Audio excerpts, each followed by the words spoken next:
देश के इतिहास में बहुत से ऐसे महापुरुष हुए जिनका इतिहास में योगदान तो बहुत था, पर उन्हें वह स्थान नहीं मिला जिसके वे हकदार थे। लेकिन कुछ महापुरुष ऐसे भी थे जो जीते थे देश के लिए और उनका सपना भी एक ही था, मां भारती की आजादी।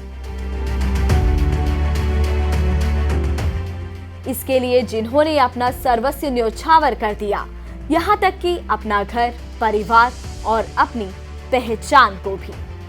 इसके बदले उन्हें स्वतंत्र भारत में मिली तो सिर्फ गुमनाम जिंदगी और उपहार के तौर पर उनके घर और परिवार के सदस्यों की वर्षों तक जासूसी।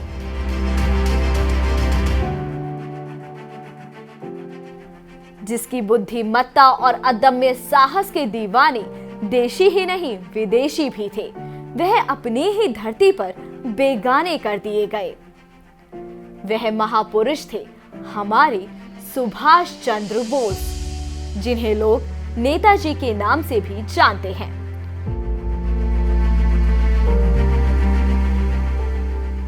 सुभाष चंद्र बोस कहें या फिर गुमनामी बाबा, लेकिन आज के संदर्भ में इससे भी अधिक महत्वपूर्ण यह हो जाता है कि आखिर वे कौन लोग थे जो सुभाष बाबू और उनकी तथाकथित मौत के बाद उनके परिवार की जासूसी करवा रहे थे।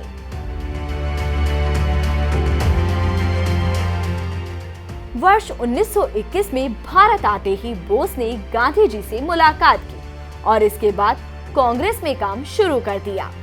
इसके बाद वे यूथ कांग्रेस के अध्यक्ष भी चुने गए। वर्ष 1927 में सुभाष चंद्र बोस ने पूर्ण स्वराज का नारा दिया।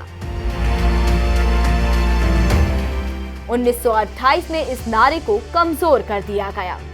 नरम गरम दल के बीच दूरियां बढ़ती जा रही थी। 1929 में गांधी जी ने नेहरू को कांग्रेस का अध्यक्ष बना दिया।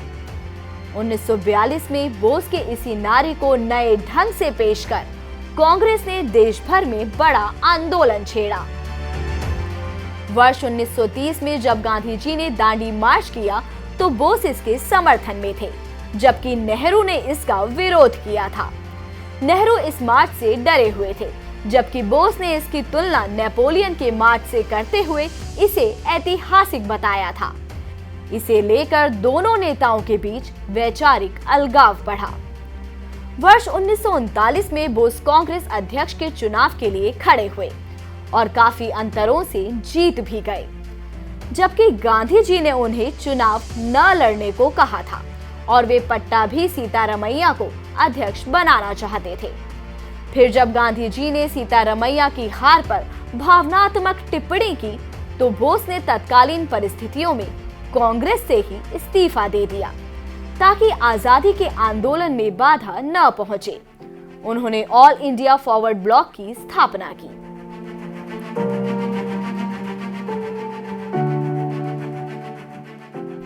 द्वितीय विश्व युद्ध के समय भी बोस के विचार सबसे अलग थे। इसी वजह से वर्ष 1940 में उन्हें गिरफ्तार भी कर लिया गया। इससे पहले ही हिटलर और मुसोलिनी से उनकी नजदीकियों को लेकर गांधी और नेहरू ने नाराजगी जाहिर की थी। इतिहासकार रुद्रांशु मुखर्जी की 2014 में आई किताब Nehru and Bose parallel lives कहती है, बोस मानते थे कि वे और जवाहरलाल मिलकर इतिहास बना सकते थे, लेकिन जवाहरलाल को गांधी के बगैर अपनी नियति नहीं दिखती थी, जबकि गांधी के पास सुभाष के लिए कोई जगह नहीं थी। इसके बावजूद अपने से 8 साल वरिष्ठ नेहरू को लेकर नेताजी के मन में कोई दुर्भावना नहीं थी। वे उन्हें अपना बड़ा भाई मानते थे और यहाँ तक कि उन्होंने INA की एक रेजिमेंट को नेहरू के नाम पर ही रख दिया था। फिर सवाल उठता है कि आखिर नेहरू सरकार ने बोस परिवार की इतनी कड़ी निगहबानी क्यों करवाई। यह सवाल इसीलिए भी खास है क्योंकि नेहरू को जासूसी जैसे काम से बहुत नफरत थी।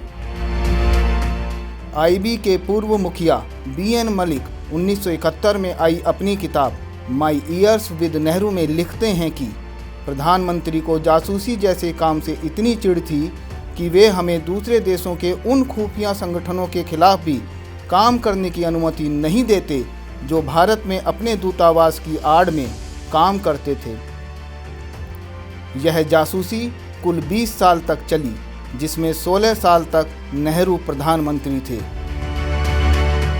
अगर हम इन दोनों बातों को सही मान लें तो इसका अर्थ यह हुआ कि नेहरू किसी के कहने पर सुभाष बाबू की जासूसी करवा रहे थे। कारण कुछ भी रहा हो, लेकिन यह बात सत्य है कि भारत के इस महान क्रांतिकारी को हाशिए पर रखने का कुचक्र रचा गया था।